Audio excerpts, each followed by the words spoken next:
that's okay. All right, it says we're live. So, welcome from the crossroads of America. Talk show about guns, politics, or anything else that crosses my mind. We'll answer questions from the audience, either in the chat or by email at rickslifeasIseeit at gmail.com or spottyrick at gmail.com. I got a Patreon page, PayPal, and all that other stuff down below. All right, got that out of the way. Introduce. Yeah, okay, I got mail. Introducing my one panelist I have at the moment, I'm sure to get more, is from the Behind Enemy Lines and from the state of New York Outcast. How you doing? Doing good. Thanks for having me, and good to see you back. Thanks for joining us, everybody. Yeah, I just had, for anybody wondering where I was, because I wasn't here Wednesday, I just had a few errands to run and a couple of things to take care of. So, and I wasn't sure if I was going to be home in time. So I decided to cancel it altogether. You know, not that I know my diehard people that show up more likely miss me. But on the big scheme of things, I missed you, Rick. I know, but in the big picture of YouTube, I mean, and YouTube didn't miss me. Let's put it that way.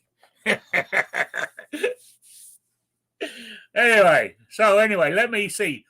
In the chat, first in was Kingpin, then Tactical Fud, Kevin in New York, Shady Hill Homestead, Raphael's in the house. They're starting to creep in now. There we go. Creeping is the wrong word, really. Stumble in, walk in, whichever. But I got my corn planted. I planted it. What's today? Saturday. Nice. I planted it. Today's Saturday. I planted it Thursday. It took me about a week or so to get the ground ready. I done a little bit at a time with my back, but I finally got the actual corn in the ground and watered. I got to go out there and water after the show tonight, unless it rains. I didn't water this morning because theoretically the forecast said rain today, but I ain't seen any yet. So there we go. Cool. There's usually different preferred times throughout your day too, with this, season when it's best to water. So I can't speak of for every plant, but I know, grass, different vegetables. If you do it right before noon, it kind of burns off, or from what I'm told, can kind of hurt the plant. Doesn't absorb as well. So yeah, I guess it's best not to do it in direct full sun. I don't know which is when you want the water to be there, but I guess you lose more than it absorbs or something, from what I've heard. So I got to go out there and water after the show, unless it rains. And by the looks of it, it ain't going to rain. So the weatherman lied to us. Surprise, surprise. It's one of the best jobs going, man. It's always possibly might. I swear they throw darts in the back room and call around. There's like one new guy somewhere that actually does all the numbers and stuff. And all the guys that have been there for years just copy off his work and add a few degrees one way or the other. Yeah, I think that's what they're doing too. Sure, I tick somebody off, but that's what it seems like, man. Yeah. Oh, Squibload's in the chat. Hey, you doing, Squib? Going to do some more gardening today. Maybe I'll make a video. Why not? I said I've only got one vegetable planted at the moment, and that's my corn. And I've got what in the hell? It's peaches and cream is the actual corn. So and I've only got a real small section. It's maybe, I don't know, 4 foot wide, maybe 6 or 7 foot long. And I didn't do my rows long ways. I done them up and down, you know. And I got about I think I put in 6 rows in there. You know, not a lot, but I thought I'd give it a try. You know, see if anything happens. If it grows, it grows. If it doesn't, it doesn't. You know, They usually need a little space, I gave about him a space. foot around each plant or whatnot. So I gave him space. okay. I watched YouTube's channels to see how, you know, took a bit from each one. You know, if it There works, you it go. works. If it doesn't, it doesn't. You know. Well, I did get a bag of the soil out there is not too bad, but I did get a bag of Peat moss. yeah, type stuff and put it in there and mixed it all in before I planted. You know, so Cool. Tommy I gun. just got back from working on customers' garden area. So Oh yeah. put a bunch of mulch in, move a bunch of stones, reorganize things. Her family came over to volunteer, and all I heard was her complaining about her damn family volunteering. So, yeah, it's families for you. They love to help, but if you're not going to do it right, just don't waste my damn time. You know, Yeah. it's basically the same thing. So I got paid to come in after them. So that's how it goes. Yeah. Yeah. Tommy Gunn. Good afternoon. Back from the range. Tommy Gunn, aren't you in Canada? I didn't think they allowed guns in Canada anymore. G23's Oh in the yeah, house. So yeah. Canada's still got guns. I think there's differences in the provinces, but I was shocked to see what Canada did have. But I know I believe they got a handgun thing now, and I think it's the Quebec region. I'm not sure. So I know there's been some news lately, but pretty sure they still got guns up there. yeah, And a lot that haven't been turned in initially anyway. Too. Oh yeah. So I'm hoping the court talking about guns and laws and stuff. The Supreme Court should be coming down with their New York decision soon. Well, I mean, theoretically, Supreme Court finishes the end of June, so it could come down. It more likely won't come down until they actually finish, which would be so. But you never know; they might release it early in May. So I don't know. It's got Anybody has a I'm hoping Thomas writes the stuff because I think I don't want it to be too the actual what's the word I'm looking for the meat and potatoes of their decision. If it's in our favor, I hope it's broad and not too defined, like New York State only. You know what I'm saying? I hope it sort of like whatever the broadens the carry situation all over. I don't know. But we'll see. So. Exactly, we'll see. Yeah. Then we got it's. I know I've been trying to stay off of politics for the last few weeks, but I tell you, they're coming out with a department for misinformation on the internet, all because of him buying Twitter and Trump starting his own platform. All of a sudden, they want to watch what's. I mean, but for the U.S. government, the federal government, to come up with a department for this, that is asinine. Yeah, I think That's so. un-American. It's a shock to even think about it. Yeah. I think that they just want to make sure their propaganda gets out, but don't want to compete with everybody else's. So, yeah. So much for the First Amendment, and we already know their fact checkers and things like that are all politically motivated. You know what I mean? Yeah. And in some cases, we've seen them change definitions recently. So, Yeah. To fit their narrative. So, this is, I don't know. Yeah, Oh, everybody yeah. says we're so much better, but in a lot of ways, we're very similar to other places. You just don't realize it. Yeah. Like what the government right now have been doing, something they called misinformation a year ago is being proved true now. You know what I'm saying? It does. Really, long as it's not, people don't, get on Twitter or Facebook or any YouTube or whatever and say they're going to blow something up or they're going to kill somebody, or do something, something with, Well,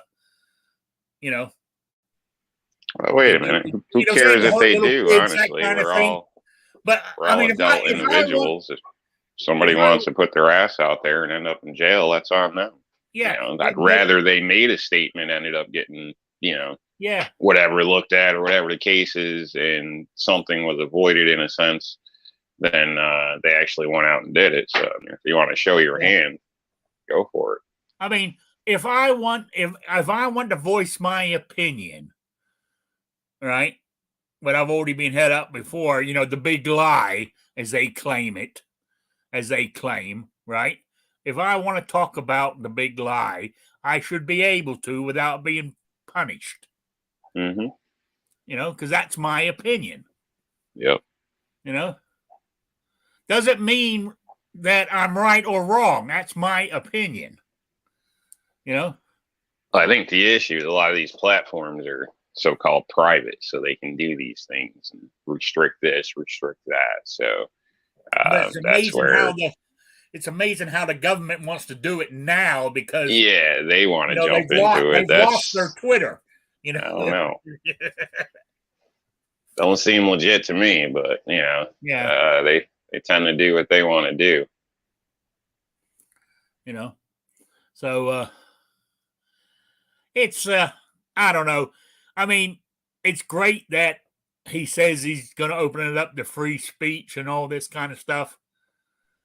Well, that's free government approved speech. But I want to wait and see, because, do we trust the man? You know what I'm saying? Are you talking about Elon? Yeah. I say wait and see. So everybody's like, man, people are touchy about that guy. Some people think he's an alien, this and that. He's a devil. I don't know, man. You know what I mean? I saw a great meme. A few weeks ago with a picture of him, and it blew their minds. All it said on the meme with the picture of him, African American. Because he comes That's funny. That's funny.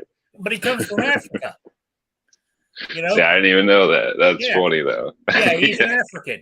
He comes from South Africa, so he's an African. Oh, you probably got a tax credit for buying a Twitter then, right? Mm-hmm. Yeah. My goodness, man. Yeah. Yeah, I don't know. I'd say wait and see. Everybody's making claims about him, but let's see what he actually does. Maybe I think he's playing ball somewhat. I'm going to tell you that. Yeah. I just don't think you're dealing with the stuff you're dealing with without being approved in some way. But at the same point, who knows? I don't know if you've seen. I caught some Joe Rogan interviews with him, and he's on some scary stuff, man. When it comes to this next level of AI, I can't even think of the name of it now. It's not even called AI. It's above that. It's where these systems think and build themselves, and we're close. And he's pretty much got the same theory I got. That just scares the crap out of me. So we've seen several cases where they've had the AI that learns or somewhat learning, where they there's things on YouTube where they straight out saying that they'll destroy humanity and all this. I don't know, man. I don't like trusting a car to drive me. I damn sure don't want to trust a robot for something.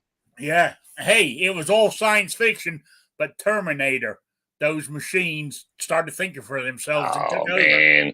Yeah, I know. That's what they tell you. Science fiction now, and you're a conspiracy theorist, and then in 30 years, they're like, "Oh yeah, that was no big deal." So yeah, Yeah.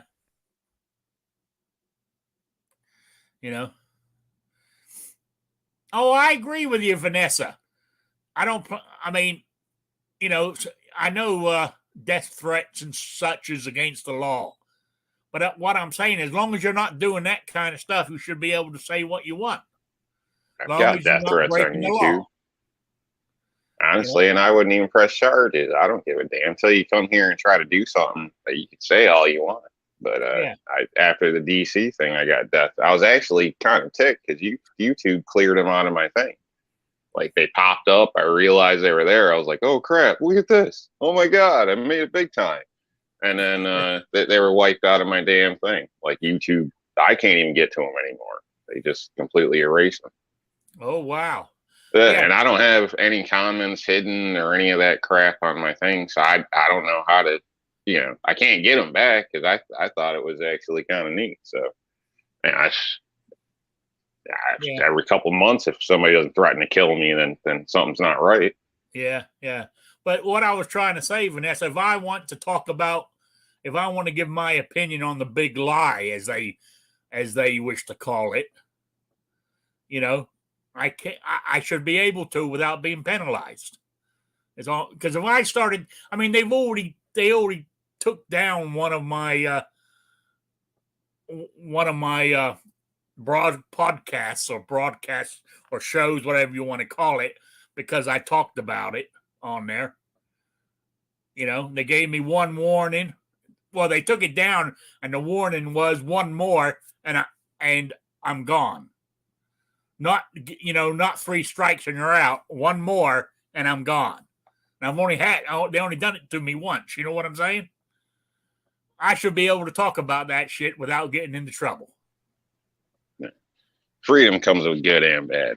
That's one thing. It seems people want to pick and choose, be selective, but I'm sure there's people out there that worship a pet rock, and they're probably on some site talking about how it's going to save them or this or that, or when this moon dust comes over, they're going to throw their Nikes on and God knows what.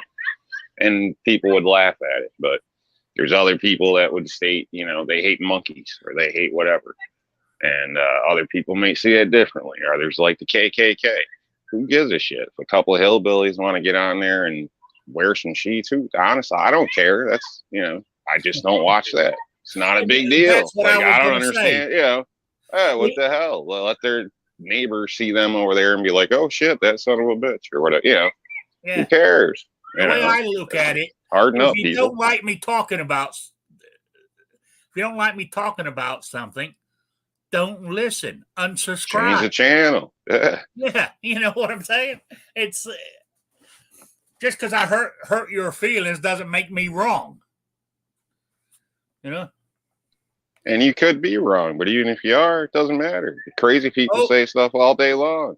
Somebody's ringing the doorbell. I need you to hold the fort. Okay. Might be the Clintons. Let's hope not. Well, I don't know. I can't see the chat to respond to everybody, so I'll just ramble a minute. But I think, it's part of America, man. Free speech. There's going to be things you don't like. There's going to be that sketchy guy with a gun. There's going to be, it's going to happen. That's the beauty of freedom. That protection protects that crazy guy as well as it protects you, your grandmother, your mother. Same with speech. So, I don't know. I've had some differences with people out there across community with that type of stuff. People are very strong 2A, but they're selective on your other rights. It depends whether it fits or not, and I think you're either in or you're out. There is no half-assing it. Didn't I just see Squib jump in? I think so. I've seen some. Yeah, okay. Get him in here. Yeah. So I'm back. I better not say anything too bad to somebody in the house right now. Oh, you got family? No. Oh, okay. No, he's the yeah, see you later. No, he's the landlord pays for somebody to come in to do bug spray inside the apartment once a month. Okay. Yep. And that's who it was. He's a week early. He's not meant to be here the next week. All right. He normally Yeah, comes that's the first usually week. He fast. normally comes the first weekend in the month. You know? Yep. So that's okay. He's gone now, so we can go back. I can go back to yelling and screaming now. Well, that was too quick, right? I didn't want to say anything He too just much. putting traps around or checking things like that. He sprays stuff. Yeah, but that was a fast spray job. You're talking like Oh a yeah, minute and a half. he's got this big long wand and he sprays Mm-hmm. behind the refrigerator, the washer, dryer, Mm-hmm. the cook, and then he sprays up and around the toilet and that kind of stuff. He only does a couple of rooms. He doesn't do them all. Okay. Because I've done Yeah. the same thing for people, preventative and landlords. And, Yeah, quick is usually he 20 minutes or so. He doesn't that's he about doesn't right. come in the bedrooms here or anything. Okay. He's in So and out. he's not pulling out the couch a little No. bit and running around the baseboards No. and all that. No. Okay. I wish they did. Making sure you're not getting ripped off, man. Or No, I don't pay for it anyway. Well, I do, I guess, in my rent. But where I was going, the reason I didn't want to say too much is because he's actually, I think he's the son-in-law of the landlord, or something, or married to the landlord's sister, or something. He's connected to the family somehow. So, all right. As long as they don't hear Chinese or Russian, you're probably okay. Yeah. So, yeah, I could have sworn I saw Squib in here a minute ago, but maybe he jumped in accidentally. So, I don't know. Yeah, it's like accidentally getting somebody pregnant, right? Yeah. How does that work? All right. So, what else was I going to talk about? I forgot. Oh, yeah, we were talking about freedom of speech and all that good stuff. But I don't know. They're talking about, what are they talking about in the chat? Squib said, you heard it here first. Rick said unsubscribe from his channel. Talking about that, Squib. I lost 3 subscribers this month. And I've only got, I don't know if anybody's looked. I've only got a couple of hundred, but what about 250 something subscribers anyway? Because I don't chase this. I don't promote this. I think most people come to me through word of mouth. I guess. I don't know. But well, I think I'm like Squib in some ways. I'm an acquired taste. Yeah, people get burned out from shows too, so I can testify to that. Where you're just, it's the same damn people, it's the same damn thing every damn week. You know what I mean? Yeah. Sometimes you're in the mood, sometimes you're not. So, were you on Caliper Corner this morning? No, not this morning. I was actually getting ready to head out for work. Thought about popping in there, but my earbuds don't want to work on that phone for some reason. And I was loading things up anyway. So, no, I listened, but didn't get to get in.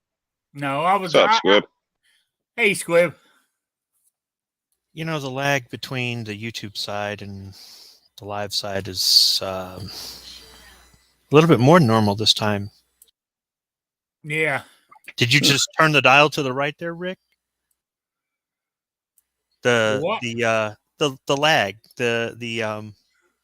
how you can set so many seconds in advance what you say and what actually maybe you can't with this platform. Really? Yeah. I just figured he was like, yeah, screw it. I'll go from 7 seconds to 30 seconds or something. Oh, I know what you're on about. No, I think it's set. I think it YouTube presets it for 60 seconds, don't they? Oh, okay. All right. I just leave. I don't even touch it. I just let what YouTube does. But there's a lag. That doesn't surprise me. I know there was one, but I didn't think it was that long, to be honest with you. But anyway, how you doing? Doing all right. Just setting up a dinner date between Don't Call Me Mrs. Squibload, Vanessa Kitty, and myself. If we ever get back out to New England, we'd like to take a trip out there again sometime, but the American Southwest just keeps tugging at us. Yeah, yeah. Mind you, New England is not. It's nice coming to this time of year. You know, late spring, early summer. It is nice out there. You know, and late and fall when the leaves change. Those are the best two times. Oh, they've reopened it, Vanessa? Yeah, now she's talking about the Nautilus Museum. That's the furthest we've gone into New England. We stopped there and turned around and headed home. I worked on that. That was the last federal government military base I worked on. Was the submarine base next door to the Nautilus. If we had another day, we could have gone a little bit further and been to Battleship Cove. Yeah, yeah. It's you should, but if you ever get a chance to go travel around out there, but I must admit, I did see.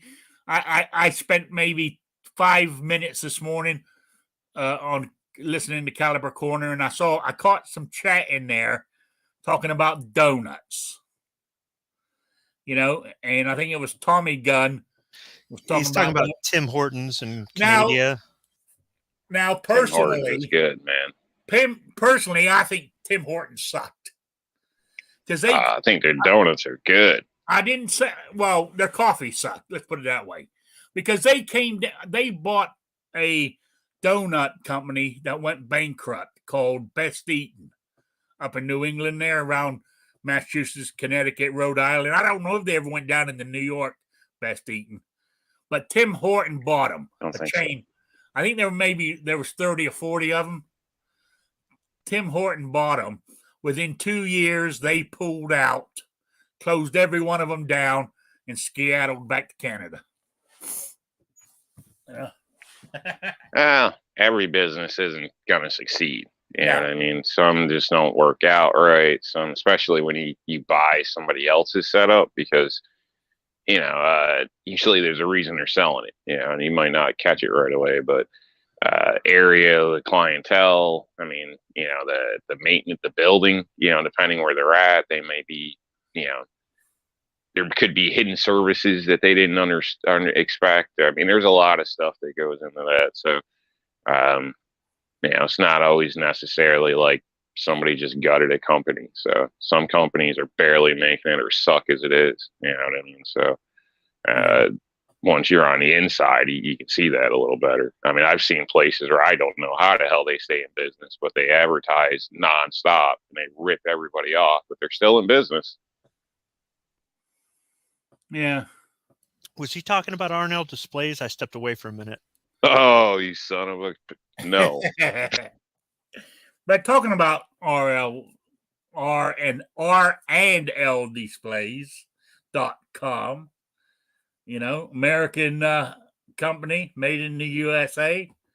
I have my AR behind me is on one of their wall mounts that comes with the desk. You get the desk mount, the you know, this wooden like magazine here for the gun to sit on. Now I do have one on the wall too. That was given to me, so that's why there's one there and one here. But that's what it is. You ought to get it. If you use Rick's Life, I mean, there's a half dozen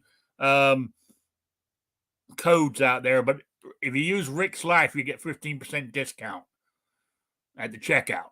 And he does, I said, he does, what was it, PCCs or PPCs or whatever you call them? Yeah, PCCs, Glock magazine PCCs. Yeah, and he's got pistol stands now for your semi-autos and revolvers and shit.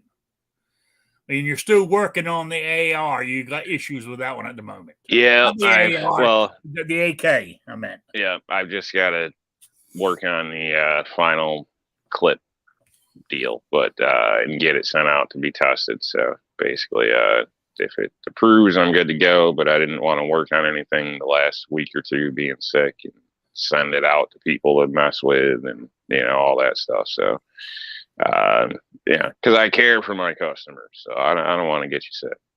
Yeah. So I'd like to make a comment with regard to that. A lot of people like Arnell displays because they're made in the USA, or it's veteran-owned business. It's handcrafted, supporting the small business, the mom and pop, and things like that. But the thing I like the most about Arnell displays is the fact that they listen to their customers and they believe in beta testing, which is more than I can say about some other companies out there that are sadly disappointing me. Yes. Yeah. Oh yeah. Oh. Oh, excuse me. I got the. Yeah, I mean, yes, RNL is good in that way, as you said. I didn't mention that, Now, but the owner is stubborn. I will tell you that, and but eventually he wears down. He wears down, and then You've been talking to my kids, haven't you? Yeah. Hey, yeah. how does this? How do you get this across? You just don't stop talking about it. So, anyway, but I'm quite surprised, really, that he puts out such a great product at a decent price. Well, I guess it's a decent price would be right because he is tight himself. So he understands the value of $1, I guess. That I do. I will state, as far as a business owner, people probably look at me and laugh because I do understand. I just had a conversation at the place today with a guy asking me to buy my truck, my 95 old truck. You know what I mean? That old piece of shit. Man, people want to buy it everywhere I go. They're like, don't get rid of it. Don't get rid of it. Like, it's crazy. Like, people that understand the value of $1. But we won't get into the whole thing or whatever. But yeah, no, I don't got it like these other companies that like to screw you.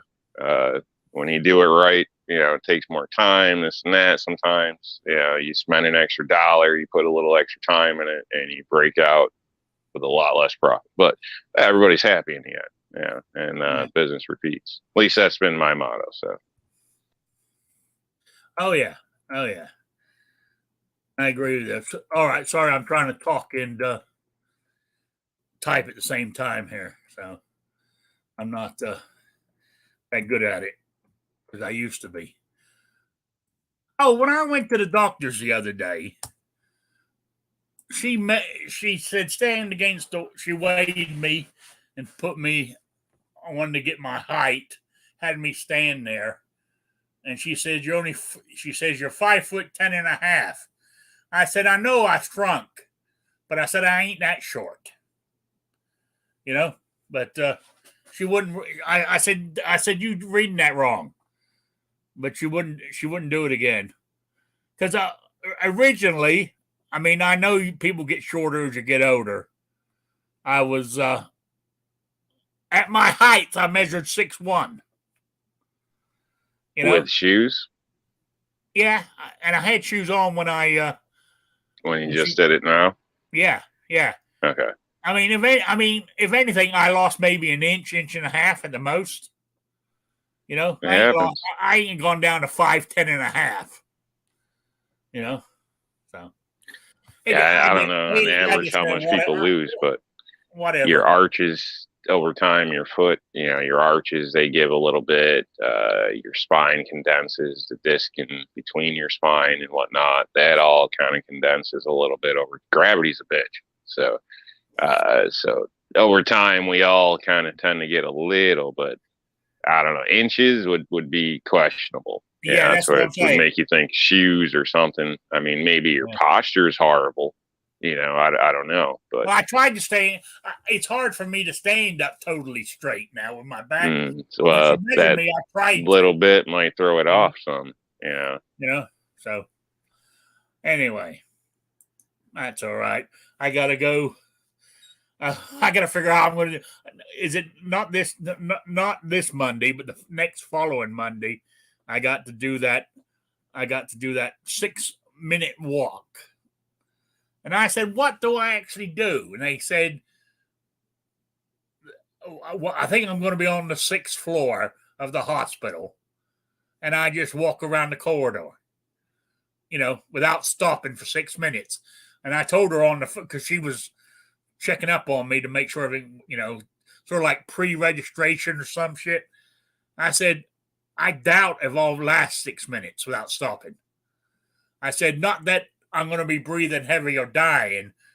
I said, with my back, which causes my pain in my legs, I've got to stop every 5 minutes or so, stop for maybe 30 seconds, then I can carry on.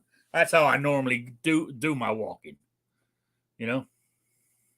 So we'll see. But anyway, we'll see how it goes. Oh, Was it a female? yeah. Okay. I see where this is going. Look, you ought to just call her up and be like, look, if you want to see my ass, I can just show it to you now. I don't need to walk around the hallway for 6 minutes with it hanging out. Yeah. You might get out of it.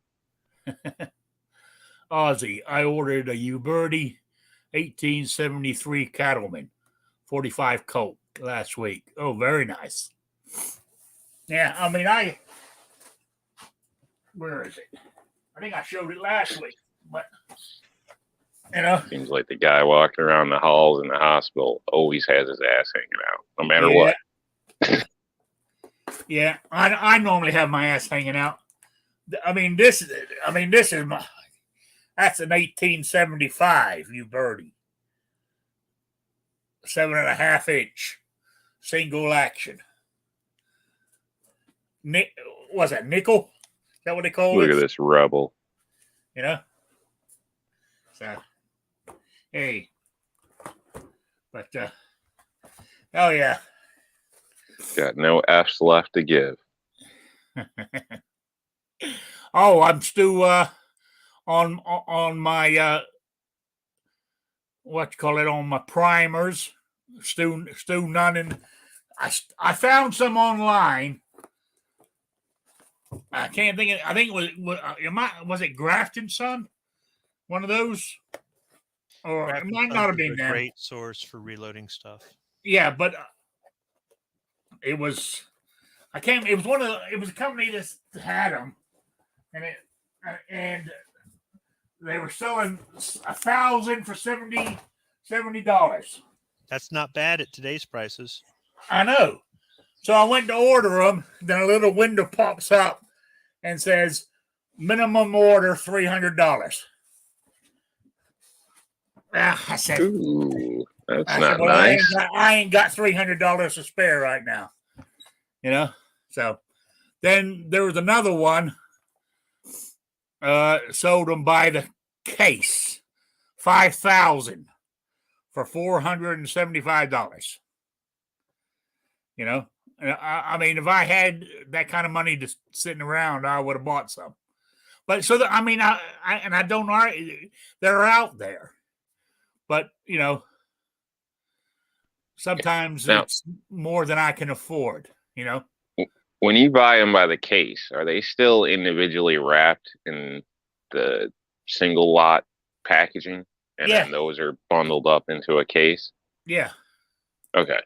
I'm just curious. I'm wondering if they're like trying to get you in a way, get you on top of get you, because all that packaging, they might dump in a Ziploc bag, throw in a box, and mail out the door, and then they save on 20 package or whatever. You know what I mean?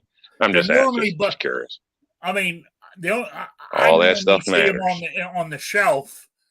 They have boxes with 1,000 in them. Then there's right 5 of those boxes.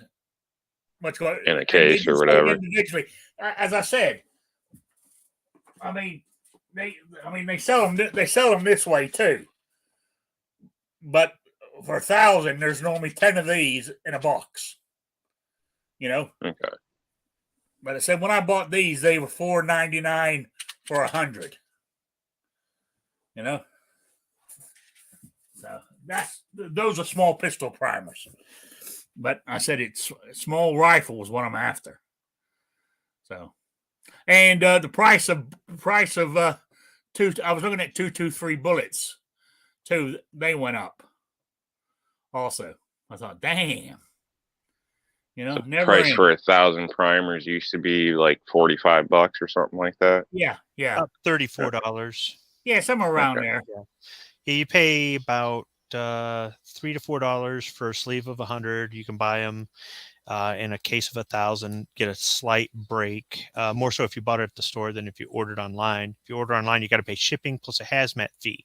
Since you're paying that hazmat fee, whether you order one sleeve of primers or 100 pounds of powder, you might as well order primer and powder at the same time and just get that saving. So you're going to place a bigger order, but then it's a one-time order.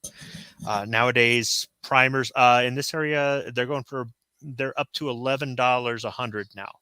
Jesus. Yeah, they were like 7, then 8, and then they jumped to 11. But we've still got them off and on. Percussion caps too. I know some people have had trouble sourcing number 10, number 11 caps, and I was buying them here and there throughout the whole scamdemic. But stuff is eventually coming back. That company that you were talking about a couple months ago in Texarkana, I looked into that, and they are they're working on it. They're still not where they need to be, where they're able to ship, but they're working on it. And if you look at it, they're trying to gain market share. They're jumping in when all these bigger established companies still aren't quite meeting demand. You're seeing 9mm on the shelf and stuff like that, but components are still hit or miss Tuesday nights, 9:00 and things like, and the prices. So if you look at it like this, if you're able not only to get the product on the shelf, but you're able to get the prices down, you're going to get the market share. Yeah, you're right. Another thing I was looking into is I don't know. I was going to talk to. I was hoping he was going to be in the thing today. Jason Stewart. I wanted to talk. Making casting my own bullets. So seeing what equipment I actually need. You're going to need a melting pot, which you can run that off of 110 if you want. They sell them a 110 and 240, and you're going to need a bullet mold, and beyond that, you might need some mold release spray, maybe. But I think that's really about it. That, and of course, then the lead, and there's different. The lead is going to be mixed with other metals, so depending on what kind of hardness you want. The bullet molds are not cheap. They're somewhat pricey. They're like $25-$30 a pop. The ones I'm looking at are over $100 a mold. Ooh, okay. I was looking at Lee's or something like that a while ago. I guess I'm looking at for older caliber 9mm. Yeah, I'm looking at stuff like 469 and stuff like that. So it just depends on what you're loading up for. I mean, can you? I would make sort of like for my carry gun 380s for bullets. Can you make lead 223s? Yeah, you can, but my thing is for some of those calibers, the ammo that the bullets you can buy right now that are copper plated and everything else are so cheap. I just don't see a cost savings there. Whereas with some of the bigger calibers or the more rare calibers, that it might be a cost savings. Yeah. You're right. I mean, also, it's one of those things. I mean, I more likely would enjoy doing it whether I'm saving money or not, But right now, I just I was just wondering what I would need. I was going to try to make a budget where I could get it short in a little while, If you're going to save up for it, it's going to take a little bit, but by the time you got the money, there could still be shortages in finding the stuff. Buying it a little here, a little there won't hurt you because it's not like it's gonna, go bad just sitting there. But I think the melter, if you're just gonna do standard calibers like that, then the melter is probably going to be your most expensive thing. Then the lead, and then the mold will probably be the cheapest for you. I'm plan to mold, but I plan to mold for calibers where it's cost effective to mold for. Yeah. Couldn't you use like a cast iron pot or something like that? Something picked up cheap, and just a propane gas burner or something, or MAP gas burner. I mean, could you rig something up besides might be able to spend $150 on a kit? I'm just throwing out questions. That's what I'd be looking at doing. Well, no, it might be viable. I really don't know enough about it to know if that would work. But if you ever go that route and make a video, I bet you'll get a lot of views. Okay. Yeah, I always try to find the most thrifty, cheapest way I can do it. That's usually what I try to do, as long as it works right. Yeah. Echoes in the chat. He says you're going to need like a Leaf 420 pot, a bullet mode, a whacker, whatever that is, and a sawdust for flux. Is that what he's saying? So I don't know. Okay, all right. And then Vanessa's talking about powder coating bullets, which is something where you literally take the lead bullets afterward, and you put this powder in a container, and you close the lid on a container with the bullets and shake it around, and I think that's it just adheres, or there's other processes. But powder coating is going to give you your replacement for copper plating, because copper plating is going to be too cost prohibitive to do on your own. Unless you're looking for a lead bullet. A lot of the stuff that I want to make is antique. They didn't have copper plating back then, so it's not going to have a jacket on it or be powder coated. But if I was going to make a modern, like if I was going to make like 45 ACP or 380, I would probably powder coat it because it's more economically feasible. Yeah. So, all right, I'll need to look into that. Actually, I was looking on Lee's website, and they got identical machines, but one's 110 and the other one's 240. But the 110, the top of the line, was $123 melting. That's just for the smelter. Is that what they call it? It's a lead melting pot. Yeah, but that's it was $123, I believe, this morning. I've been advised to do it in a well-ventilated area or outdoors if at all possible. So, like if you got a picnic table on the back deck, that would be a good place. Oh, yeah, I was planning on doing it out under my carport, And then as far as I've also heard to wear rubber or nitrile gloves. Well, I suppose you could wear leather too to prevent any sort of lead from seeping in through your pores. Yeah. So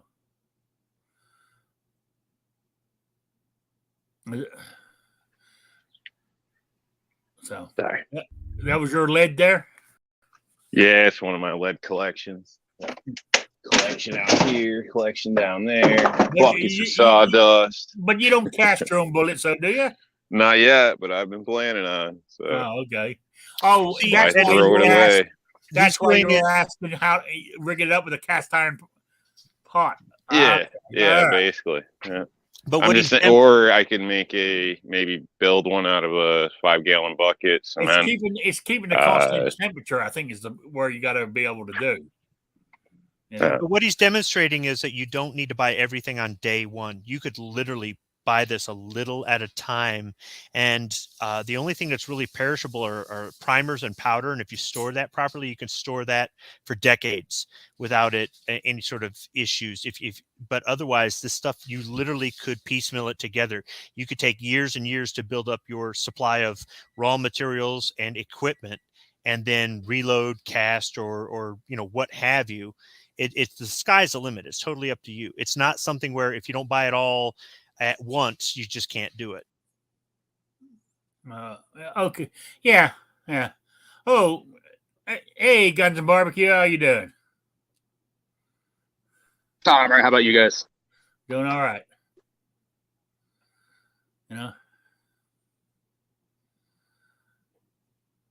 Yeah. Vanessa says just get a cast iron pot. You know, pick one up in a tag sale, garage sale. You know, that's all you need. But it's getting it the right temperature. That's the problem. But I mean, I guess if you use propane, if you can keep it at a constant temperature, you should be good to go. Because I think that's all those other ones do. You know, it's what they look like from my, you know, I don't want to say Googling like Google, but, you know, Googling stuff online or whatever. That's what it looks like to me. It looks like most are running like propane on a, you know, which you can, they got torches that you can pick up at Lowe's or Home Depot, like $25 to throw on, and like regular barbecue grill propane torch to heat up, you know, blacktop, roofing, all types of different things. Already got a torch, you know what I mean? So if I can just rig up, you know, maybe I have to change a nozzle tip and either build something out of cement or whatever. I don't know if I could do cement or, you know, ceramic, however they want it, whatever the mixture will be, but, or a cast iron pot. Yeah. Hey, a lot of people probably have this stuff kicking around. So yeah. You're not trying to win a beauty contest as long as what you make comes out good. Hey, isn't there an old fashioned? I'm the guy that makes my own damn grill. So, you know, I mean, aren't those old fashioned Dutch ovens made out of cast iron? Yeah. I'm looking for one of those too with decent sized legs. You know? And obviously you can put the coals on top without them sliding off. But all the ones I see, they got these mini little legs, so you can't get any coals under it. And some of the tops are like rounded, which doesn't make any sense. You know, Patriots asked a question out in the chat. He wants to know, can you remove unfired primers from a case to use in a different caliber case? Or is that dangerous? I never really thought about it, but it's never crossed my mind to do that. I wouldn't know how to get it out. Is there a way to get them out there, Squib?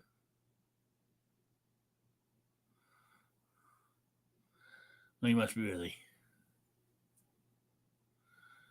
So,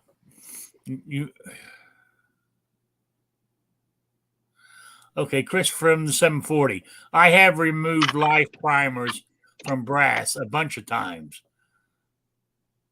but never tried to press them into another case afterwards. You know? Single Shot says, yes, you can. You can. I don't recommend it. Yeah. So it's not really that dangerous. The worst case that happens, if you have a primer go off in your decapping die on your press, it's going to scare the crap out of you and it's going to bend your decapping pen. That's it. Yes. Actually, I had one go off on me, not in my press, but when I first started reloading, I used a Lee reloader, you know, one bullet at a time with a block of wood and a rubber hammer and the tools that they give you to do it with, right? And I done it when I hit the primer. It went bang. It scared the shit out of me. And it actually left a burn mark on the piece of wood, you know, that I hit it against. So, you know, so there we go. But I know what you mean, Squib. If we're not expecting it, it does scare you, you know. But I can see it damaging your. If you done it on the press, I can see it damaging that because it is an explosive in a way. I guess not in a way. It is an explosive because that's what ignites your powder. Just set off the bullet. Yeah. Oh, guns and barbecue. I know what I wanted to say to you because you weren't here when I talked about it a couple of weeks ago. I done your, you know, when you're talking about your Smith & Wesson firing out a battery. Yep. My 380 doesn't. Right? Yep. But I done the pencil test. And as I was telling everybody on here, if that pencil of mine had been sharpened, it would have stuck in the drywall. It hit my wall so hard. When you I done thought I it, told you you got to be when you careful. done it, yours just sort of like dribbled out the end of your barrel. Well, like if I do it with my Ruger P95, it friggin' launches. It all depends on the guns, things like that. Okay. But yeah. Yeah. But when I saw Well, yeah. the video I saw you do it in, yours just sort of dribbled out of the end of the barrel when you pulled the trigger. I say, but I pulled the also trigger realize, on mine, and it went flying across the room and hit the wall. I went, Jesus. Yeah. My Smith & Wessons, I did the same pencil test. Depending how you were like holding it, the angle, this and that, I got it to shoot way out, and I got it to just basically fall out. So I think depending how you're holding it, is it touching all the way back to the base properly, all that type of stuff probably makes a little difference. So just put that out there. I will talk about it here first because I'm actually going to redo that test. I bought a bullet puller. When that arrives, I'm going to pull the bullets on a couple of 10mm rounds and redo that test with prime cases. One, to just get a definitive answer. Will it strike the primer hard enough to detonate the primer? And two, I noticed I might have been a little flawed in that way I did that, because when that slide jumps forward, that's why it could be still striking that pencil as hard as it is. Now the problem is, most of the other guns weren't doing it to that extreme, but nonetheless, you kind of have to guess then, did it make enough contact to detonate the primer before it became to full lockup, or, was it beforehand? So I'm going to make sure that I hold the slide completely open. Completely open where it's not jumping forward is what I should say. And redo that test that way, as well as letting it jump forward the way it did. But there's a couple of things, like I said, that I'm going to be testing there. And I've had several commenters actually comment that they've had light primer strikes that were high on the primer, which would indicate that the gun barrel was tilted down when those light primer strikes occurred. So it's definitely happening. And because a lot of people are like, "Oh, I'm not too worried about it. It's just a light primer strike." And I told them, I was like, "Well, the problem is not all primers are the same. That's like MagTech. People complain about MagTech all the time because they have hard primers. Some are harder, some are softer. Exactly. It's like, so you might have got a light primer strike this time, but next time that what might be a light primer strike on that round could be out of battery detonation on the other round. So I wouldn't, just be like, oh, it's just a light primer strike, no big deal. But by the sounds of it too, in those cases, I actually went back and forth with one of the commenters. He actually said it looks like the where it was striking the primer, it was too high to strike the anvil. So, like I said, there's a few things I'm going to be looking at here when I pull those bullets and do that test again with the prime cases. Yeah, this is something. I'm sorry, but yeah, the guy with the sight issues is the one gonna go all crazy and dissect the issue and stuff. I mean, what the hell's going on with the rest of you guys? Come on now. I want to know what kind of kinetic bullet puller he bought. I got a Lyman. Boo. RCBS, dude. RCBS is the best kinetic bullet puller. I don't know what brand mine is. It's just cheapo. Shit, pull the trigger, you'll get the bullet out. Hey, hey, that's not to say that Lyman doesn't make good stuff, though. Oh no. It's actually, I've got a giant Lyman reloading manual from gunsmith school. Friggin', that thing's got to be, dang, three and a half inches thick. Most people start off with the Lyman manual because it's the least expensive one out of all the reload manuals. That's probably why they gave it to us. It's got good data, but it doesn't have the most up to date, and it doesn't have some of the oddball calibers. You'll end up paying a lot more. But if you're just like reloading, like the standard carry rounds or standard rifle rounds, planking rounds, stuff like that, the Lyman is well worth the money. So basics, new people, probably the way to go. Get a Lyman. Yeah. You start off with the Lyman unless you buy a kit that's got a reload manual in it, which I don't agree with buying the kits because they sell you a bunch of junk you don't need. You can mix and match. There's one of the things when people get into reloading, they think you have to buy everything the same brand, and you don't have to be brand loyal at all with reloading. You can literally mix and match damn near everything, and it'll all work. And there might be 4 different tools or 4 different methods to do the exact same procedure.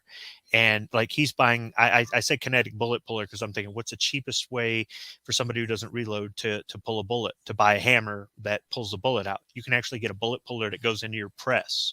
So if you don't have and barbecue, I didn't think you reloaded. So No, I don't. Yeah. So why would you have a press, right? Exactly.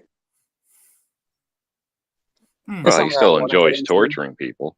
Now, Can't talk about that. Here's the thing. If you wanted to have a bullet puller to like disable a cartridge or to be able to do something where you want to be able to fire the case with the primer and get all the powder and everything out, the Kinetic bullet puller is the way to go. I mean, for like $20, you can get a bullet puller. And my 2 favorite brands are RCBS and Cabela's, which I believe is made by RCBS. And that's because they're the only ones that are American made. All the other ones are made overseas. But otherwise, they all pretty much look the same, about the same size. Same weight, about the same cost, and they all do the same job. Seriously, does the American one work better?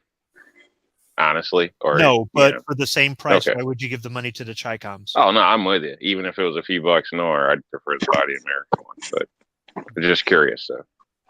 But really, the thing is, with these, if you get into reloading, and I mean, you really get into it, you don't have to be like, crazy serious about it. But I mean, if you've got more than say 3 or 4 calibers and you really want to you spend time on it, you'll end up with 2 bullet pullers, 2 scales, multiple presses, stuff like that. So it's just one of those things that over time you build up, exactly what you're doing, Outcast. But barbecue, you'll get more use out of that bullet puller because you'll pick up ammo at the range and you may want to just disable it so it's safe or something like that, or you might want to pull the components to give to somebody. That bullet puller come in handy. Yeah. A single shot says he uses the RCBS Colette. Is that how you pronounce it? Colette. Yeah, I've got that. System? Yeah, I prefer to pull bullets on the press, but for any of the calibers, I don't have a collet for because you just change out the size, or for like just a couple. I'll use the Kinetic bullet puller. I just take a 4x4 wooden block, a piece of scrap wood, and put the cartridge inside the head of the hammer of the bullet puller, and you smack that wooden block, and the bullet flies out and the powder flies out, and then you just open it up and separate all the components. You can reuse the powder and everything. Yeah, that's how I know. That's how I normally do it. With the hammer. And just separate it all. When I pick up live rounds at the range and I don't know the condition they're in, or if I see a primer strike on the back, I can dismantle them and reuse the bullet because it hasn't been fired, right? And I could, after I do that, if it's a brass case, I could pop out the primer and reuse the case. So there are other things about bullet pullers other than I made a mistake while reloading, or I want to do a test and I don't want to buy all the reloading equipment to put a primer in an empty case. I just want to dismantle something to do a test. It's good for range pickups. Mm-hmm. All right. Yeah, that's good to know. It really is. But pulling my bullets on my press, that would be that's, I have to look into that. It's way more fun to use a violent action like a hammer.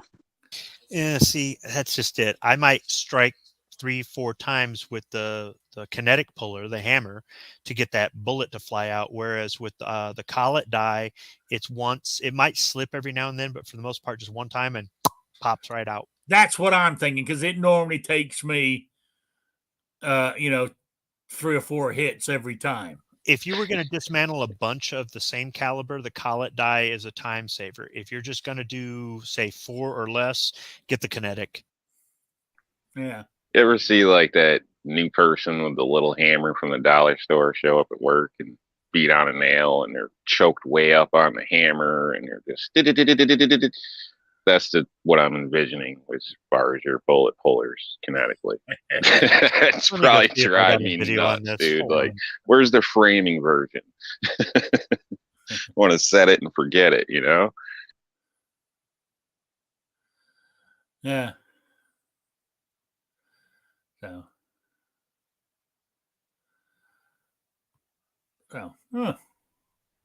It's nothing worse than trying to put a nail like for siding in on an area with nothing behind it, and it's OSB, and for some reason you got those little short nails, and you just keep trying to set it. It just keeps bouncing back and forth, back and forth.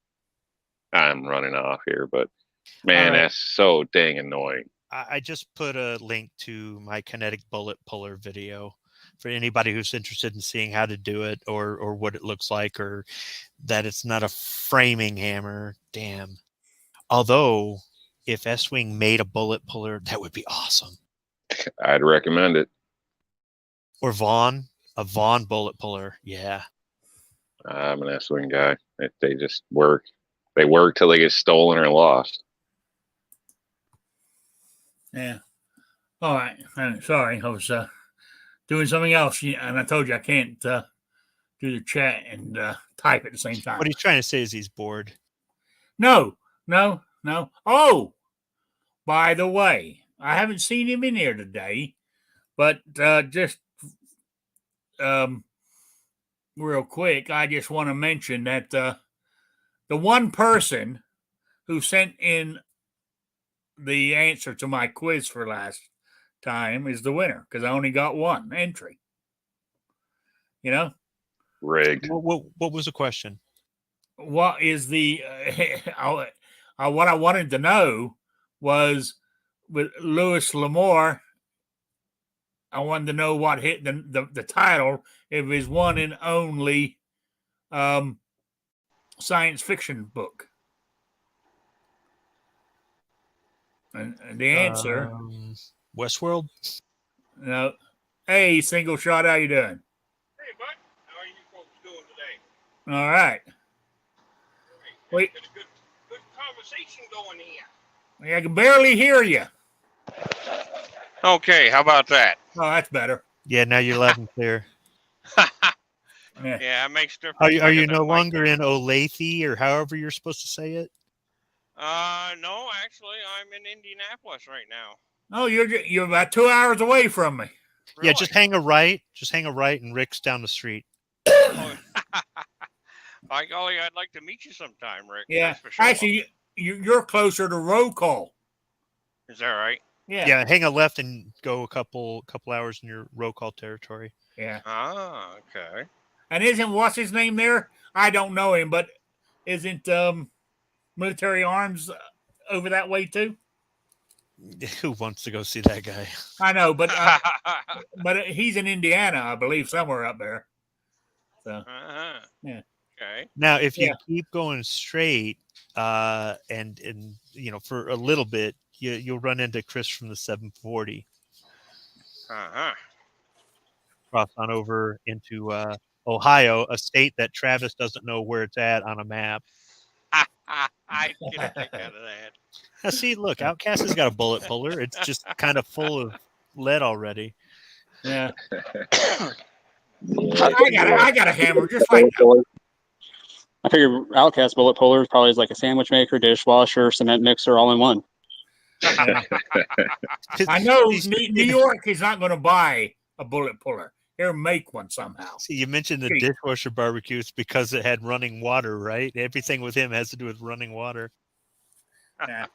Oh, Now, I have pulled primers before and reinstalled them. As a matter of fact, I just did that not too awfully long ago at the house with some 225 Winchesters. Had to run them through the dies and took the primers out of them. And How do you get the primer out? You gently Very pop it out with the carefully. decapping die. yeah, Yeah, see, if you push too hard, you could dimple it. I mean, you could You still could. reuse it, but you might end up removing some of the material on the inside, right? Single shot. right. Yeah. Yes. Yeah, I've done it too. I don't recommend it, but it is entirely possible to do. You just have to Yep. be delicate. Yeah, I had to anneal those cases for 6.5 JDJ. It was a caliber change. So, but yeah, if you're very gentle with it and push it out slowly, it takes about 2.5 pounds impact force on the center of that primer to set it off. But like I said, you've got to be really careful about doing that stuff. I've had them go off too, Rick, and it can scare the bejesus out of you. Oh yeah. Oh yeah. Hey, Doesn't do Single your Shot, ears any good either. you ever try to take a live primer out of a steel case to reuse it in a brass case? No. No, I don't think I've done. Most of them things are bared and primed. You can't do it anyway. Yeah, well, I didn't know that, and that's how I Uh-oh. learned you can buy new decapping pins. You guarantee you break them. You try it. Oh. I Yeah, broke so, a few of them, Squib. Yeah. Mind you, I've never. It's glad to know if I ever run into that situation where I'm going to need to do that. Yeah. You know, but It's occasionally I'll run across test loads that are way too hot, and I'll only, most of the time I only load up 5 rounds to test. And if they function properly, we don't have any pressure signs and stuff like that, they're good. But occasionally I'll find one that's got a little bit too hot. And I've had to use either my collet puller system, or I've got an RCBS Kinetic 2 squib. Yeah, that I like that one the best, but the other ones work just fine. They Oh, do. yeah. Yeah, and the Cabela's one I think is made in the same factory because it looks almost identical and it's made in America too. Yeah. What's only the thing I price found difference out they- between the two, if you don't mind me asking? The Buying the Cabela's American, buying the Foreign, knockoff or whatever. Yeah. like $2. Yeah. Oh, well, shit. For $2, you better buy American, damn it. But I mean, I'm other things disappointed in like the calipers, you can't buy any American-made calipers, as far as I know. I've never seen any. They're all made in No. China or Japan. Yep. Yep. yeah. Now, Chris from the 740 did a video where he broke his Kinetic bullet puller. I didn't. I mean, you got to figure eventually this thing's going to fatigue. It's just plastic, but I Yep. never seen anybody break one before. I haven't. Me. I have. Well, he's putting in a 6-inch spike. It's not a framing hammer. Yeah. That would be a video. What I do is if somebody's re-roofing in my neighborhood, I go grab my Kinetic bullet puller and I go back over and I can be like, hey man, can I go up here and shoot a video? And then I'm trying to put in shingles with this. Yeah, they probably won't let you due to insurance reasons. I wouldn't. But a garden stake, something like that with edging, same kind of thing. Probably work. And then you don't have to worry about falling, or somebody's insurance. What'd you say about him before, Rick? He takes the fun out of everything. He does, doesn't he? He really does. You want to shoot a YouTube video? Are you licensed and bonded with the Cydio? No. Some guys don't care. So others they'll freak out. So, you get a lot of hustlers. They'll come trip on an imaginary cord, and the next thing you know, insurance companies are throwing $2,000 at them just to not even show up to court. And then your bill goes up next month. So what he's it trying just to tell pisses you, me off. Stay off my site. Now, but what if you he's gave trying to him a tell cut, you- he would let you. yeah, stay off your work site is what you're trying to tell us. You know? He's there with a sign, no scab labor. Yeah. Yeah. They try, boy. I've seen some shady stuff, man, where you just straight everybody in the he's talking neighborhood about like you that's going- bull crap. But He's anyway, talking about you go ahead. going on his roof to shoot a video. He puts out videos with him walking up and down the roof with no safety belt or anything. Hey, what I do is a different story. You know? Yeah, so you're one of those. Do what I say, not what I do. Yeah. If you're on my job. I mean, he's telling you to eat a salad, Rick, but then he posts a picture of garlic Parmesan chicken wings or something. Yeah, what was that picture you put up? Was it this morning or yesterday? It was yesterday. Garlic Parmesan wings. Yeah, That's one of the barbecue best places in town. They're super crispy, like extra crispy. That's how I like them, and that's how they normally do them. That picture, they were a little dry in that photo, drier than normal. And keep in mind, I'm not a professional photographer, so I didn't get lighting all that perfect. But damn good, let me tell you. $15 for a dozen. Like, man, things are getting tight. I tell you. Barbecue, would you call garlic Parmesan wings a health food? I guess it's better than some of the other crap that you could have. I don't know. Garlic's a natural antibiotic. That New York Outcast is an elitist. Salad for thee, not for me. Anybody else Whoa. I had salad last night. If I you ever get a swag store, that's what you need. You need like a picture of a salad bowl with green leaves in there and with a circle slash, salad for thee and not for me, and sell that decal or that patch. I'm telling you. Yeah. Barbecue, make sure you get your cut of that. Oh yeah. Yep. I had a salad yesterday at Deb's Diner there, Rob. Cool. Cool. I had one too. I had the Friday special, fried chicken with the salad bar. So I had the salad bar while I was waiting for my fried chicken. Damn, Rick, you didn't bring me. Come on, man. You know. That's like a marriage right there. Fried chicken, salad.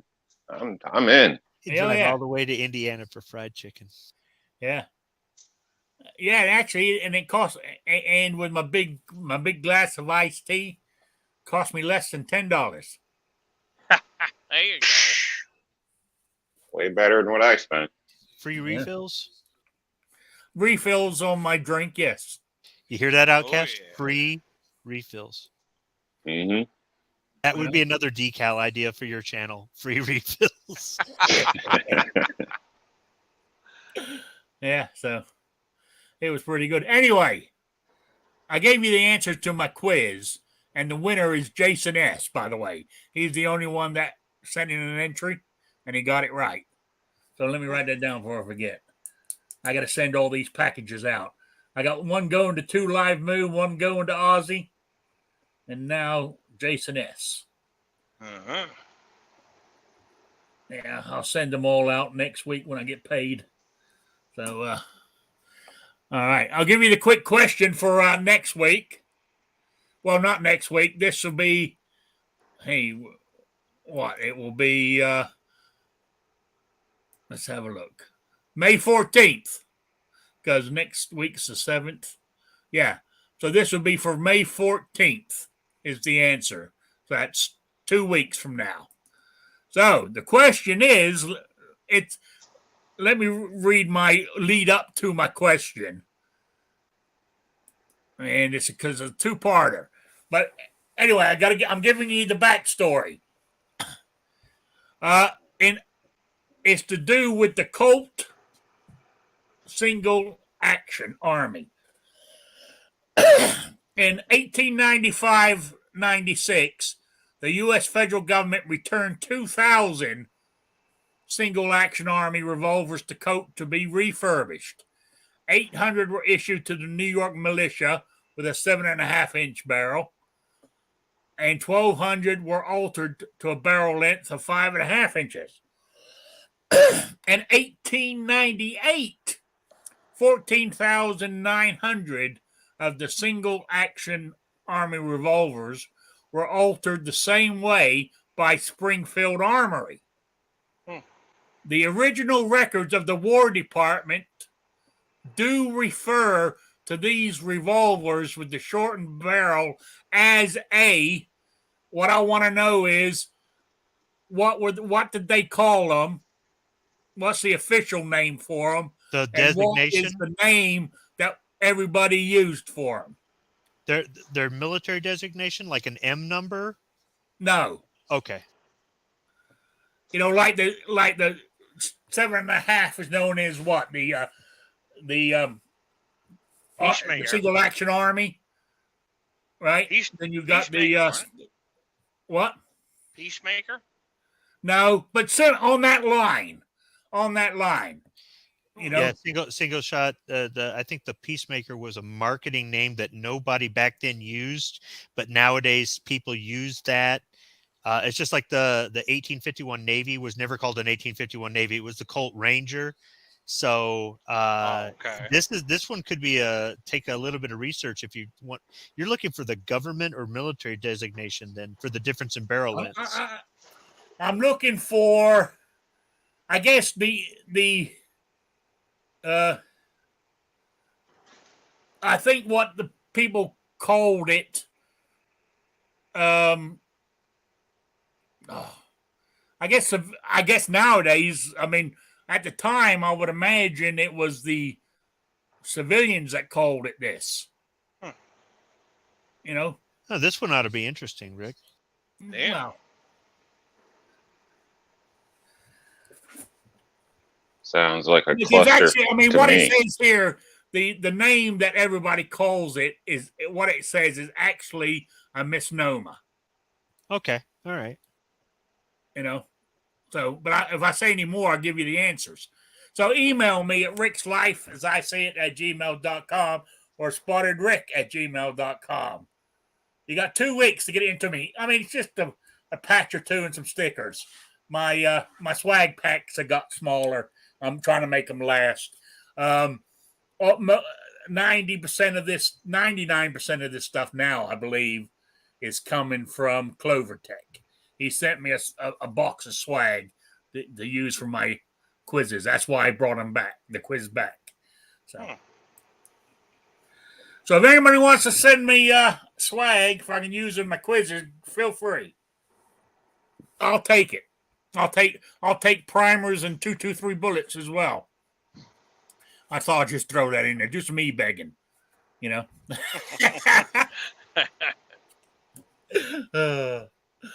all right. So where were we? We were talking pulling bullets at the time. But anyway, moving on. So when are you going to make it home to Maine? There, single shot. Well, I got to try to be up in that area on Monday, so I've got to keep right on stepping here. But I'll probably be up there Tuesday. Take a couple of days off when I get up there and do a little bit of farting around there at the house. I'm running low on lead, so I got to slow the casting down. This winter, I cast a lot of bullets, a lot of different calibers. Okay. I went through quite a lot of lead, actually. So, going to keep me busy there for a while. I've got test loads that are loaded ready, and I got to run them through the chronograph. It's pretty good weather up there right now, so we got rid of all the snow. And I just changed the mower deck back onto the tractor, took the snowblower off of it. Man. That was an ordeal all by myself, boy, I'll tell you. But I got it done anyway. Yeah. She's ready. Actually, I lived in Maine for 18 months. I enjoyed it. Yes, sir. Where at? I lived up near Machias. Oh, good Lord. Right out there on the coast then. Oh, yeah. That's a nice area up there. Yeah, blueberry country. Yes, sir. Blueberries and bear. Yeah. And moose. Yep. I had moose walking through my backyard every morning. Oh, yeah. So I guess what they say, where there's berries, there's also Bigfoot. Absolutely. But I just sat and drank my coffee until the moose left my yard. There you go. Because you scare them, they'll charge you. Yeah, during the rut, they're a nasty critter too. Just like a deer, they don't like to be harassed during the rut. No. But even when they're not rutting, their eyesight's not very good anyway. That's right. You know, so if you catch them off guard, they're get kind of pissed at you. Oh yeah. You know? So anyway, but I said I enjoy. The only thing I didn't enjoy was the goddamn. I remember my first winter there. I only had one winter. I only spent 18 months there, but I lived in Georgia, in Atlanta. Oh boy. And they sent me up to Machias. Yeah. You know, and actually they sent me up there in January. And when I got to Machias, it snowed that night. When I woke up in the morning, there was about 4 foot of snow out there. Like, Jesus Christ, you know. Oh, yeah. So I learned how to drive in snow. Well, I already knew how to drive in snow, but it renewed. You know, I thought, damn, renewed the memories a bit, did it? Oh yeah, but up there, they didn't plow the roads until the snow had to be 6 inches before they would plow. Yeah. Yeah. Yeah, they're a little more attentive to that nowadays. Yeah. Yeah.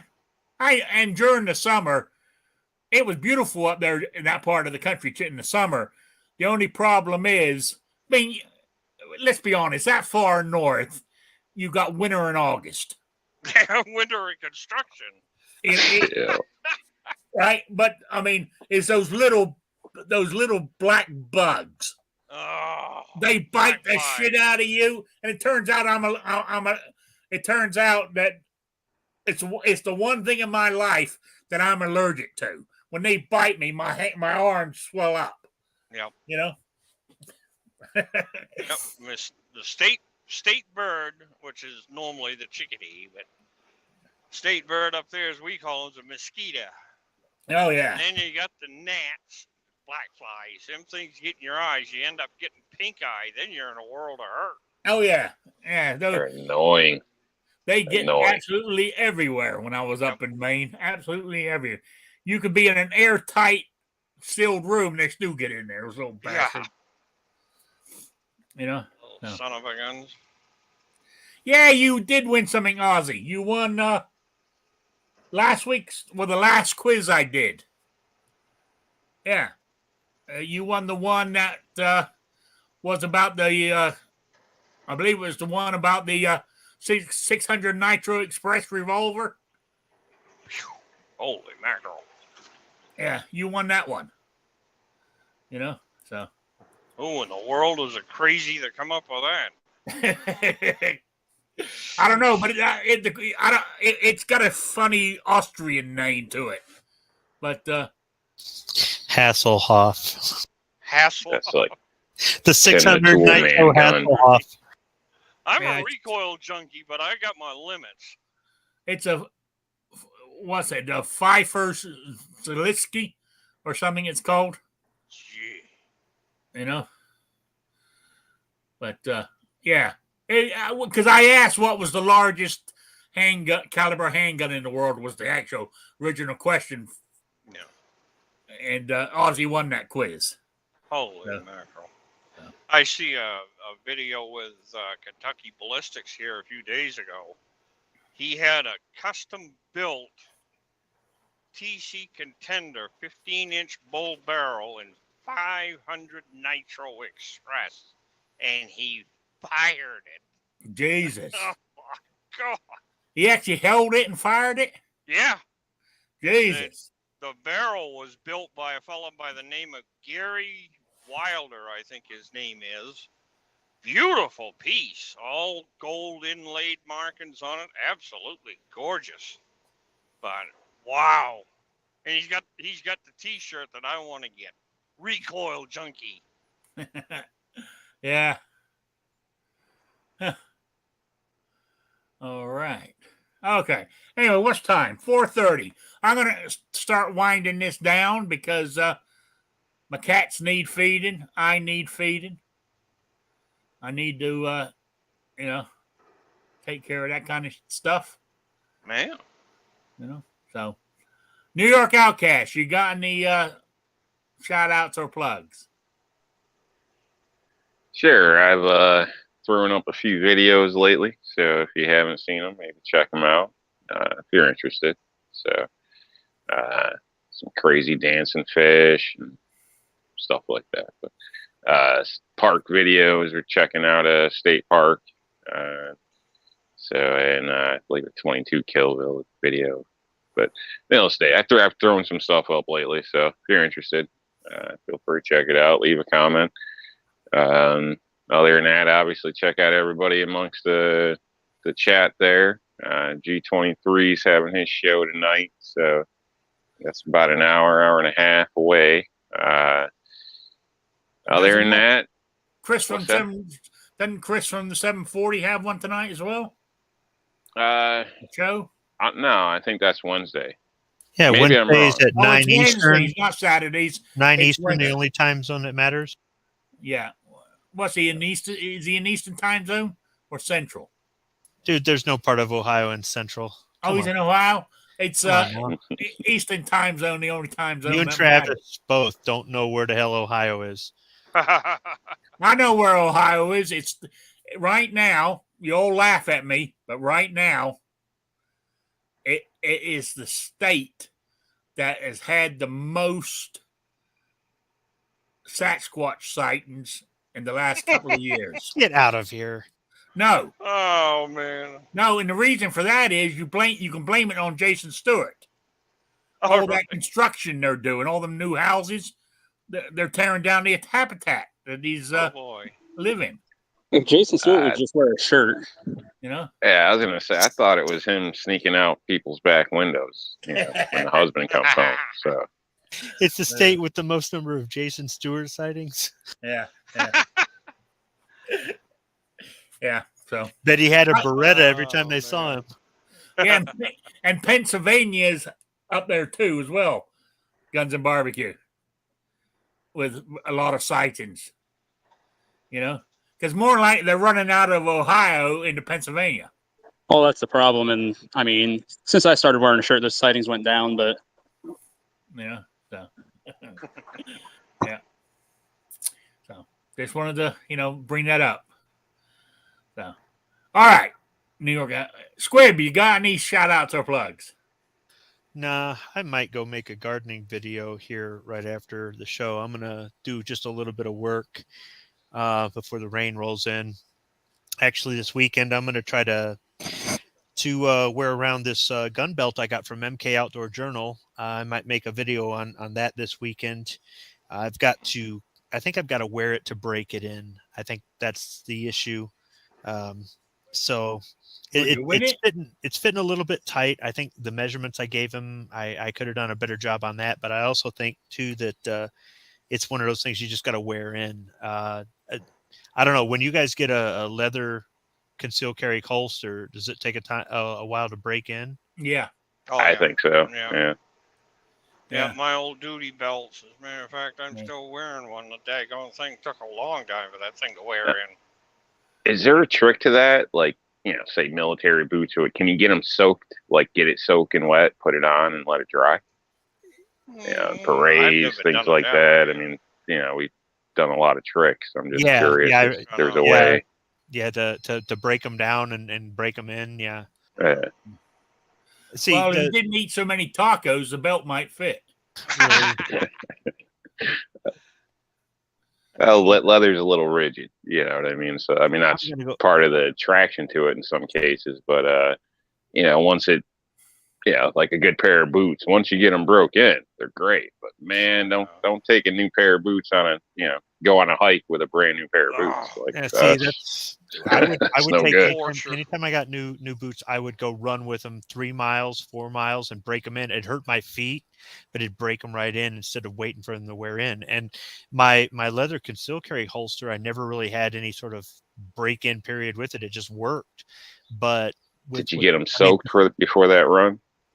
No, I just brand Because new it seemed to from be like getting them wet always tend to help. But yeah, because I know that when you're like doing up a holster for a gun, you want to wrap the gun in plastic and get the leather wet and put the gun in it, and it'll form to it. But with this leather gun belt, he used really thick leather for the gun belt, which I'm glad he did, and the construction on this is really good. But this thing is just it's fitting real tight. I mean, the other thing too, the holster I've got from Duke Fraser Productions is new. I haven't really done a lot with it because I haven't had a belt to wear it on, and the gun fits tight in that too. So I'm wearing around the gun, not just for weight, but also kind of break in the holster. And I'm thinking it's something where I've just got to like do gardening, do housework with a gun on me just to make this thing kind of stretch and fit a little bit better. Yeah. you Yeah, should anyway. You still got the gun wrapped in plastic?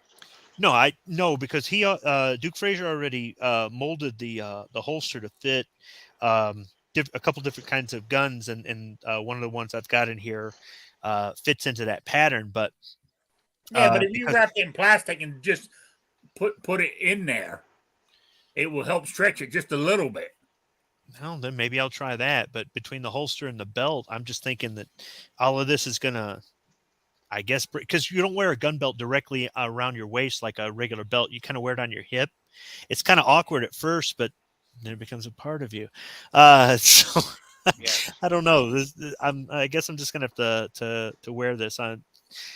I got to get used to leather. Yeah. Yeah. Yeah. Wear it out there while you're gardening. You know, make sure you get it make sure you walk in front of the camera where we can No, all see it. I'll walk out in front of the federal highway there. Yeah. Gee. Uh, uh. All right. Guns and barbecue. You got any plugs or shout outs?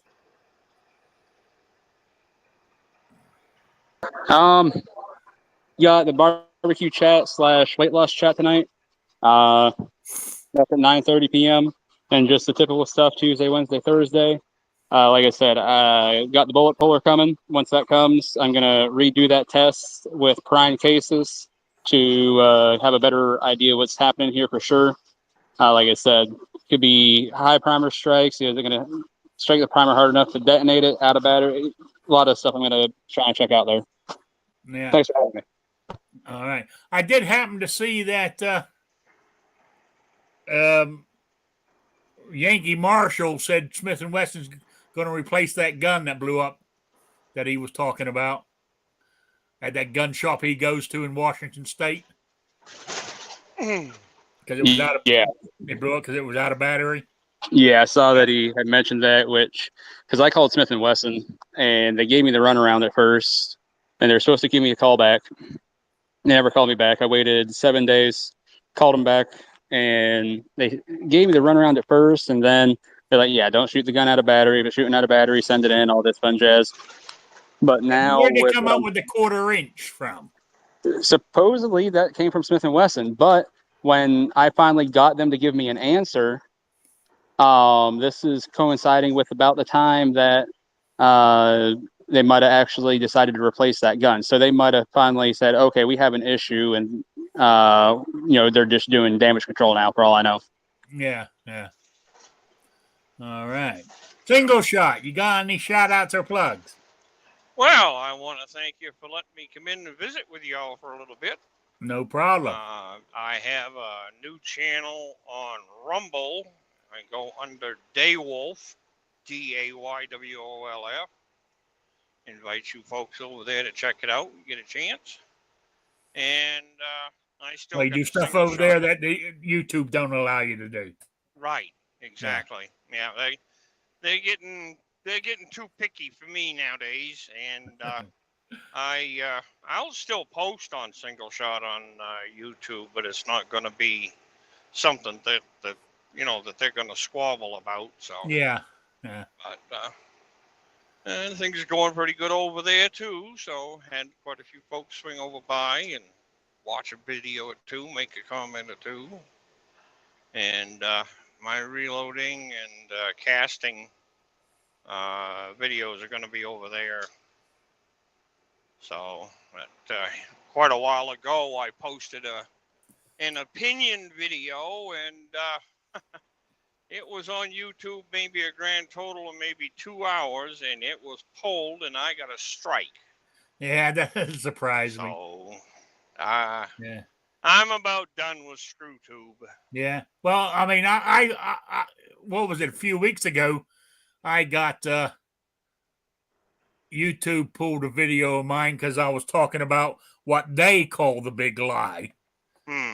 That's and they pulled it. They didn't give me a strike. What they gave me was do another one, and your channel's gone. No ifs and buts about it. No second chances. Right. You know? That's the way they've been. Yeah. Yeah. That's the way they've been. Everybody take care. God bless. And America moves by truck. Absolutely. Now, is that going to be an electric truck? No. I don't know, man. I don't know. They've actually got those things on the road nowadays, but they're just so horrendously expensive. And the first one that came out was done by Freightliner, and that thing was involved in 3 or 4 crashes right off the bat. So that ended that idea by Freightliner. Volvo took another one out. That one's done all right. But again, like I said, that price tag on that tractor is just, you're talking $500,000. Yeah. But what I'm saying is like, I mean, I don't know how many miles you can drive in a day. You ain't going to be able to do that in electric. Yeah, you can. With these new ones, that thing can go automated, full autonomous, and run by itself. I don't want to be on the road when they do. Yeah. Not with a crash ratio that they've had. Yeah, but I mean, how many miles do you get out of a rig? Each you got 100 and some odd gallons what do of you mean, gas easily. Regular diesel rig? Yeah. On average. God, I've driven them over 1 million miles on them. Yeah, I mean, no, but I mean on a tank. On a tank. Oh, on a tank? Depends on the size of your tanks. I get about around 1,500 miles or so. Yeah. I mean, so I got 250-gallon tanks on this thing. So yeah, but the law so they could allows you probably to do drive 700-mile round trip runs somewhere without refueling. Yeah, I mean, you can drive. Yeah, I'm not for it, but just What are trying you allowed to figure out drive? the 8 math. hours a day, 8 9 hours a day. Here, quite a few years ago, they changed the parameters, and we drive 11 hours a day. Total on-duty time is 14 hours. Okay, so say you're sitting behind that wheel for 11 hours driving. Can you sit behind an electric truck for 11 hours and keep on going without recharging? Right. That's what I was wondering. That's what they've been advertising anyhow. The driver is actually the pilot of that vehicle. He takes over, and if things have to be done, fueling or delivery or pickup or something like that, he takes over. But once that thing is on the highway, he relinquishes total control of that vehicle. And he just does what he's going to do, go back in the back, read a book or whatever. I wouldn't. I don't trust that stuff that well. Yeah. Love to see how their insurance deals with this. Guy gets injured, he's there, but he's not paying attention, or checking a message from the company, and the truck does something wrong. Right. Are they going to kick it on to him? Well, that's what you were there for. Does the guy get screwed? I mean, it's got to be a hairy situation. Insurance. No, it's not hairy. I'd say there's a reason that, because I remember when I was still driving and these things started rolling out, they were doing a bunch of testing in Colorado, stuff like that. Everybody's like, oh, it's going to put all the drivers out of business, maybe out of jobs. No, because with the way the law is written, it's required to have a driver in the truck. That way, because electronics fail. I mean, how many times did I have to end up driving on paper because E-log went down? And I say it's ridiculous. So at the end of the day, the driver's still responsible. Just because that truck's going down the road, that's like saying, airplane pilot, is just there to land it and take off, and that's it. No, I mean, he's there to keep checking gauges, things like that. Because going down the road, you're not just holding the wheel. I mean, you're making sure that your oil pressure's fine, your air pressure is good. You know, there's all kinds of stuff that you're constantly looking at. And yeah, so, and as far as the fueling or anything like that, with these electric trucks, when they first started rolling them out, which was 2016, I think it was, if I remember correctly, they were getting 525 miles on a charge. So, and a lot of people say, oh, that's not a lot of miles, you know, if you're in the industry. Yeah, if you're in a truck that isn't governed at 60 or 65, 525 miles is not a lot of miles in a day, because you can easily turn out 750. But part of the issue right now is the government's trying to put bills forward constantly to get trucks regulated down to 60 mile an hour across the board. Doesn't matter if you're an owner operator or not. Oh, brother. And say, oh, come on, single shot, you know that. And say they do it every couple of years. But I mean, luckily they have it. You have so many rear end accidents because of that foolishness. Anybody that makes that kind of a law is irresponsible. I watched a kid over in California, this is many years ago, with their split speed limit. This kid forgot that had happened in that state. And he literally drove right under the back end of a semi and got decapitated. You know, and who's to blame for that? It's California. Yep. So I just can't go along with that crap. But yeah, so as far as, you know, the 525 miles on a charge, honestly, that's not bad. Actually, I mean, as far as you're talking getting mileage out of 80,000 pounds and plus the batteries, you know, doing that and everything, 525 miles sounds pretty good. And like I said, that technology, I mean, that was 5-6 years ago. That technology was in its infancy. By the time they really start to roll this out, where there's going to be actual companies and owner operators that are like, yeah, this is worth getting, that technology is going to be leaps and bounds greater. And then everybody talks about, well, what about recharging and stuff? Let's say that is all going to be built right into the truck stops. Eventually, the truck stops would get rid of fuel islands, or they have very few, and then each parking spot would have a place to charge your truck. So then when you're doing your 10-hour break, you're charging up your truck. You get a full charge in that 10 hours, and you're down the road. Yeah, I don't want to live in that world, man. I don't either, but I mean, I understand what you're saying, but I mean, they're going to have to do a lot of infrastructure to make that work. Oh, yeah. I mean, look at California now. They can't even keep up with what they got, let alone put a bunch of trucks onto the grid. Yeah. Look at every grade B movie out there. It doesn't work out in any of them. None of them. And anything the government gets involved with doesn't work. They screw it up anyway. I mean, the most scariest thing in the world is saying we're the government and we're here to help. Yeah, that's right. But, you know, you got to stop and think, too.